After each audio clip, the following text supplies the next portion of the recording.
Hi, this is Lance Wallnau, back with you again, and welcome to Firewall. And today I have a very special guest who just happened to be in town. Actually, we're going to have dinner, and I said, well, why don't you come by the studio? Because Pastor Che Ahn has been a friend of mine for years, a phenomenal global ministry, but on the forefront of what's happening with the battle that's going on with churches in the United States.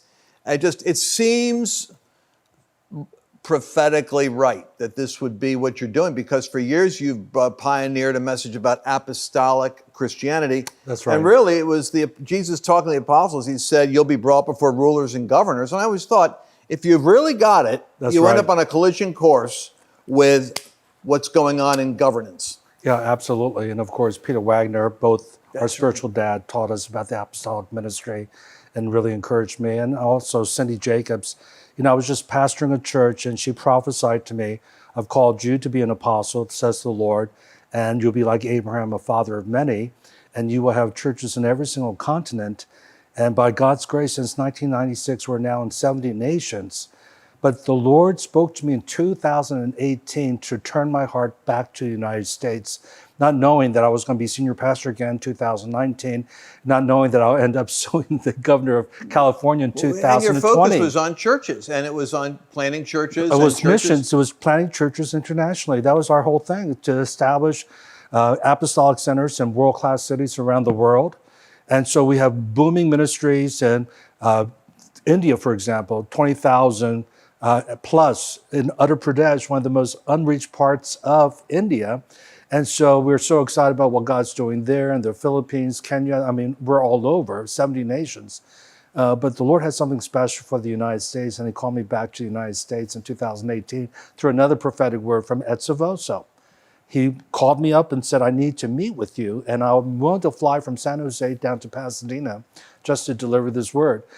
And I said to Ed, I said, with all due respect, I'm in between going to 2 around the world trips. Can you just FaceTime me? Can we just talk on the phone? And he says, no, I need to deliver this specifically. And Sue is listening to the conversation. That's your wife. And that's my wife, and who's very prophetic in my life. And she said, I think you need to meet with him. This is not like Ed to want to fly down, pay his own expense to meet with me. And so we took him out to lunch. We were all just on the edge of our seat to know what this word is. And he prophesied, he says, God's going to give you a great harvest in California, but you have to turn your heart back to California and to Los Angeles. And actually, I had a hard time receiving that because I'm all over the world. I'm not really, my son became the senior pastor in 2016 of our church, not knowing that he would go on a sabbatical and God would speak to him to resign from being a senior pastor, and that I would be senior pastor again in January of 2019. And so here we are overseeing this great apostolic center, which is a mother church for our network of churches around the world. And you know, I want to just say, I've not planted these churches around the world, but we're more of a catalyst to encourage people to plant churches, as well as adopt churches that are looking for alignment. And so I don't want to give the... no, absolutely. Yeah, so... It's a big enough story without having to... Well, I just want to qualify, just make sure people understand that, But the 162 churches in California, now that's significant, because now you get this word from the state, after complying like all the pastors did and have done, and then you're kind of like you want to, you have a call to neglect not the assembling of yourselves together. There's great science on the side of getting it can be done. Absolutely. And you're willing to pay the extra money to do it, and that's what you do. That's your job. Well, absolutely, and ultimately is to honor him, is to worship him, to come together. I mean, we were having online services, and that's fine to a certain extent, because there are over 50 one another's that you cannot do online, whether it's to pray for one another, greet one another, love one another in a very practical way, that you cannot do. And so here's the thing that was the overreach. Not only did Governor Newsom say you cannot sing or chant, that's actually a quote from him. For the first time, we have an elected official telling us how to worship. And as you know, in the First Amendment, the state should not establish a religion, state religion, or interfere with the free exercise thereof. And now he's interfering with how we're to worship. And then he not only locks down the church when he did it, the second time, He also locks down Bible studies. You cannot meet in homes. If you have one person coming to your house that's not part of your family, you're illegally meeting. And we thought this is way too much. And then contrast that with the protest that was taking place with the George Floyd death, which was tragic. All of us saw that. But he's encouraging people to protest, exercise your First Amendment right. I got the quote here. This is what got me. This is when I knew I had to talk to you. On June 1st, Governor Newsom said to those burning and looting and demolishing cities, get this, for those of you out there protesting, I want you to know that you matter. To those who want to express themselves, God bless you. Keep doing it.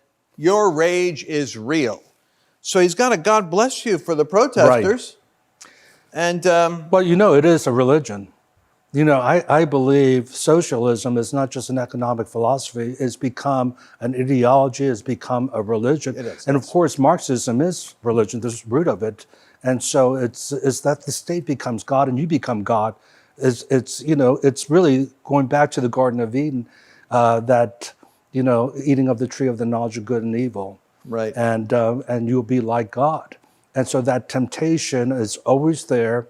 And they have bought into the lie idea. It goes back to the not a great awakening, but the enlightenment that we can solve everything. And so you have that dualism where you be the church, but we'll take care of the state.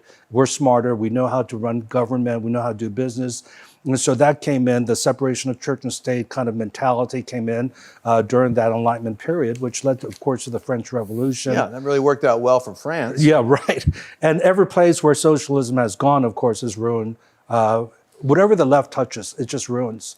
I can't even watch the NBA now because plastered on the basketball floor is Black Lives Matter. Yeah. And Black lives do matter as far as the dignity of the individual.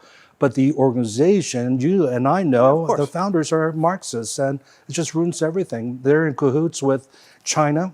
Yep. And the NBA, they won't speak negatively about China. And of course, China, again, not the Chinese people. I go to China all the time. I love the Chinese people, sure. But the communist nation, right. That totalitarian state that is oppressing the Uyghur Muslims, but not sure. only but Christians pastors are being arrested right now, put into the same concentration camps and forced to make Nike shoes. It's slavery. It's modern day slavery, and so I just made a commitment. I'm not going to buy anything Nike anymore because I can't support corporate America that's in bed with Marxists. It's such hypocrisy. It's hypocrisy because they put the money into this. And then one of the vowed purposes of Black Lives Matter is the destruction of the nuclear family. And people don't realize what that means. It means that if you're a man and a woman with a child, you're the target of what Nike and Amazon and these other companies are investing in destroying. And they're globalist. Yeah. And so we got to really get educated on this stuff. They're not getting attacked. You'll notice that you don't see Google headquarters getting attacked. Right. You're going to see every small business attacked, right. Because that's middle America, and communism can't thrive if you're going to have people that are independent. Now, a lot of people get confused because they think that, aren't you a conservative? Aren't you for free market? Aren't you for capitalism? And we are, but with virtue, with values, with biblical values. And so if you don't have that, and you're just motivated by making money, then the love of money is the root of all evil. And that's what I see with Nike. I see with these major corporations that's funding the Democratic Party, by the way. And so I see the Soros, they're making a lot of money, but they don't have the values of Judeo-Christian values that we believe in. And so with the values, and you become a free market capitalist, then you will use that money properly to advance God's kingdom, to help the poor. I'm talking about really helping the poor. Yeah, and here's the insidious thing. So it's an interesting conversation here. The capitalists will say, well, we're paying taxes.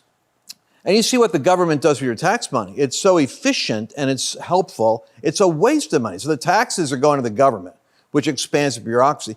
And they're saying, well, people can make wealth in the stock market. But let's be honest about it. The manufacturer, the laborer, the person who needs the money the most to get from poverty into the middle class or to move up in the middle class, they're not big Wall Street investors. That's right. That's the rich getting richer. And so you have this rich getting richer off of that. Trump came along and he said this, and I don't think, I could almost lose my Holy Spirit sanctification with what people, Christians that don't understand Trump. But he says, I don't have any donors. Do you guys know what that means? People can figure it out. He was saying, I don't represent a single Wall Street company. I don't represent anything but America. Right. And I'm here to get the jobs and the manufacturing back.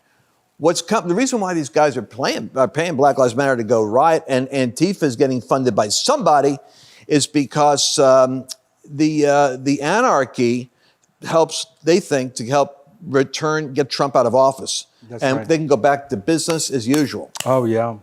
Well, you know, he was on fumes actually in 2016. As you know, you wrote the book, The Chaos Candidate.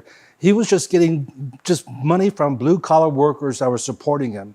With Hillary, with her $1 billion war chest, and he just had half of that. And yet he pulled it off because, bottom line, people were out there voting. And I feel, Lance, this election is probably the most historic, consequential election in the history of America. And, you know, you and I have studied American history. I was a history major at the University of Maryland, and I feel this is the most important election.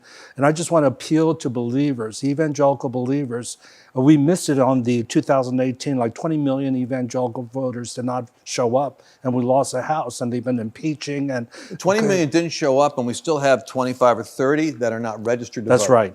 And so I want to encourage you to register and vote biblically, vote based on the values that the Bible teaches. And of course, unfortunately, it's predominantly now, when you look at the platform of the Democratic Party, there's no way I could vote for abortion up to the 9th month abortion period. But I mean, they've gone so extreme, it's crazy.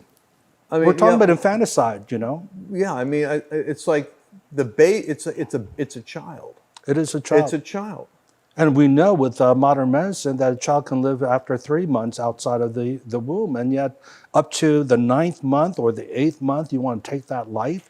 All my kids were like 2 weeks to 3 weeks early, you know? It's just part of life. And yet it's just madness that we're living in, where people think this is good, this is, you know, and Isaiah 5:20 says that will come a time where people will call good evil, evil good, darkness light, light darkness. And that's where we're at, is that they think they're being really good by saying we're going to take care of your health care, we're going to take care of your college tuition, we're going to having the greening of America. How we're going to afford that is not, just doesn't add up. It's crazy. Yeah, so you take we are already almost at a $28 to $29 trillion. That's right, and counting. And I don't think, Americans and Christians have to sober up and understand something, that the world will let us use our dollars. We're the only people in history that can print. Don't you think Venezuela would love to go to the basement and print money and get out of this problem? Yeah. Well, you can't, because you got super inflation and nobody wants your money because your money's monopoly money. It's worthless. Exactly. So the worst thing that could happen would be if the world would lose confidence that America actually can manage itself, and China comes along, who is right now saying this should happen, and says, I think our currency and our economy and listen, our culture is better than those nut jobs. They're blowing up their own cities. You can't trust. And Trump's not even there. Donald Trump is, as much as people hate him, this is the reality. People have confidence that if Trump's there, he's going to get the economy going. They may not like him, but there's stability. But money will flee if you don't have him there. And it's weird. And you know what? Money can come if he stays, because with Brexit, the UK, Boris is waiting to do a deal with Trump, and he's out of Europe, so he could trade. The UK could trade independently. There's things that God could do for America, which we don't deserve, but if the Christians align, God will give us an extension of peace, because we are at 85 cents out of a dollar of global evangelism comes from this country. Well, I think the left knows that. That's why 10 of the top unemployed states in America are all run by Democrats. They are locking down the economy when the numbers don't even show. I mean, like in California, the 5th richest state in our nation. I mean, if it was a nation, it would be the 5th richest in the world. Yep. And yet, it's the biggest economy. The biggest economy right in the United States. And yet, we've had 11,000, a little over 11,000 that have died which is tragic. Any death is terrible from coronavirus, but we're talking about 40 million people 40 million, in our state. And we're talking about like SARS statistics. We're talking about emphysema. Exactly. We're talking about influenza. All right, we're going to have to take a break right now. And because I know my team disciplines me on this stuff. So we're going to take a break, and then we're going to come right back. Lance Wallnau has just released his latest book, God's Chaos Code. You need to know the code. You need to know what's happening right now. There is a code in the chaos. There's a purpose in the shaking. Once you see this, it's going to give stability and strength to you. God is literally raising up an awakening generation right now. It's hidden in the code. You need to know the code. Pre-order God's Chaos Code now at godschaoscode.com. We are back in the studio with Pastor Che Ahn, and this conversation is just, I wanted to cover all these things. I didn't want to cover them all at one time, but we're covering everything I wanted to talk about. We have a graphic here. I think we'll bring it up at home for people. But this is, I just saw this today. The new poll asked Americans how many people in the country have had the COVID virus. They ought to call it the Wuhan virus, what they ought to do. The answer is 20% they think have had it, 9% have died. And look at those little dots. That represents the trauma that Americans have gone through. The reality is it's 1%. Yeah. And that's the green dots, and then you got 0.04%, and that little red dot, it's the statistical dot, proportionate to how much that represents on the map. But in reality, in California... Well, California, we're talking about 0.0002% chance that you will die of COVID. Now, if you even take the 78 years old and above, which is comprised of 45% who've died in California, if we just quarantine the elderly, those with underlying condition, and just open up the economy, we would be doing just fine. But I believe that Newsom and the other Democrats of the 10 highest unemployed states have an agenda to lock down the economy because they know that will make Trump look bad, and they're doing everything possible. They're trying to hit the Achilles heel because they know Trump has brought our nation. Absolutely, it is so wicked. You know what it's like doing? It's evil under the sun. It is. It's like it's hurting America. It's how selfish they are. people in order to slander someone else. Well, and to be in control. Actually, to be in control. To have control. They want to be in control, and they hate Trump, but you see no compassion towards the people. I mean, we have people in our church that have lost their jobs, lost their businesses, and there's just no compassion for them. I mean, I feel more for them than I do about us, saying we're still going to meet as a church, because at least we have people who are giving their tithes and offerings, and we're meeting. But the lockdown hasn't really hurt the church overall in California, but it's really hurt people. And there's some interesting data on this, Che, that Mark Nuttall is a friend of, do you know Mark? Mark's an economist advisor. And so 54% of America actually, from Social Security to unemployment to working as in the military or the postal service or the government, 54% of Americans get a government check. So that means that they're relatively unaffected. So that's part of the illusion of stability. The 70% of the economy that's driven by self-employed small business. That's right. Is where the tax money comes from. Right. It's not Wall Street and the corporations. You have the lion's share is all the franchises that you see getting blown. You see the bricks going through those windows. It's the Subways. It's the Starbucks franchise. So those small businesses are driving 70% of the economics, but they're getting slaughtered because they can only last so long. The government, the trillions of dollars that have been allocated, have not been intelligently distributed for small businesses. You got, multiple millions going to the Kennedy Center or to NPR radio. I mean, it's really, it should drive us nuts that with the country and the dangerous debt situation we're in, that there are Democrats earmarking, we will only accept this $1 trillion package to help people if we get a couple of $100 million for our friends. But I mean, this stuff's real. Well, I think the devil has overplayed his hand. And so I know that Satan comes to steal, kill, and destroy. And what's happening in California is that I think we're going to see a real shift take place, because I think people who are predominantly Democrats in California, as you know, Hillary won the popular vote by 3 million, most of it from California. And so we're talking about people that are fed up with this liberal left agenda. They've been so hurt by this coronavirus. I think they're going to shift and vote for Trump. I think the moms who can't send their kids to school because the schools are locked down in California, I think they're going to shift. Schools are locked down. Yeah. I hate to say this, but the teachers' unions, oh my goodness, are getting paid, are negotiating for a pay increase, and are not even working. And the California families. Now, here's you saw what happened in New York. So with Cuomo, he was trying to lead and do the same thing. Right. But you see, I think the Californians are like so laid back. You are kind of cool. You're chill that way. But in New York, you want to get an earful, you get a mother in Brooklyn or Queens. You get a Democrat, right, who is mad at you in government. Right. Brother, you repent. And he repented. He said, oh, well, wait, was I thinking? Of course they were going to get back to school. Exactly. Well, I think you have a lot of ticked off mothers in California now. Okay, mothers in California, make the phone call. Absolutely. And, you know, the Lord spoke to me when I came back to California in 2018, that California will one day be a pro-life, pro-family state. And I thought maybe 40 years from now, what is this? But, you know, I think even with this coronavirus, we're going to see a lot of people shift because they have just been tired of the lockdown, the overreach, because the numbers don't show. We have had a flat line as far as deaths go, and you know, we have so many people to test, and yet there's not a spike taking place in California. It's so insidious. You know, I hate to say it, but I think that, I know it, because I got the data here. I believe that they're extending the virus resolution till, like, they're saying, well, when is it going to end? I listened to someone in California today. They said, well, we have a vaccine.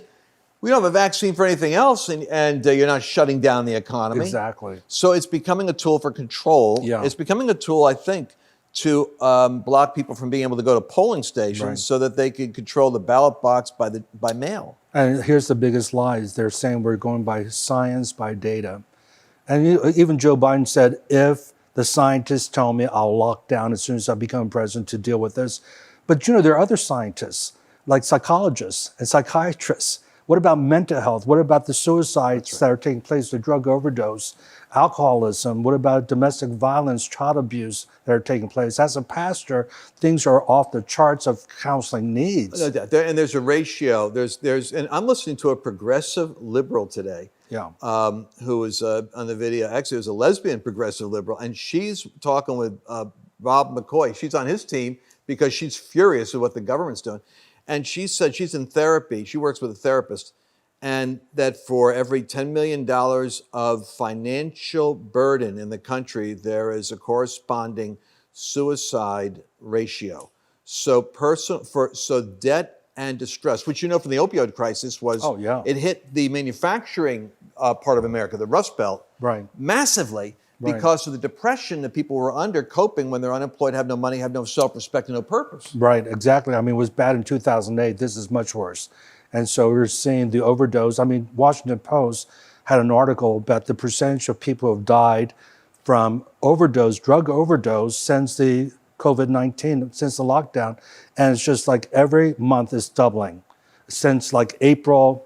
And this is Washington Folks, Post. that's the science. Yeah. You get what we're saying? Yeah, right. It's not that we're being, you know, Bible-thumping Neanderthals. It's like the science dictates that people are playing games. See, he has knowledge. He's getting information, Governor Newsom and other Democratic governors.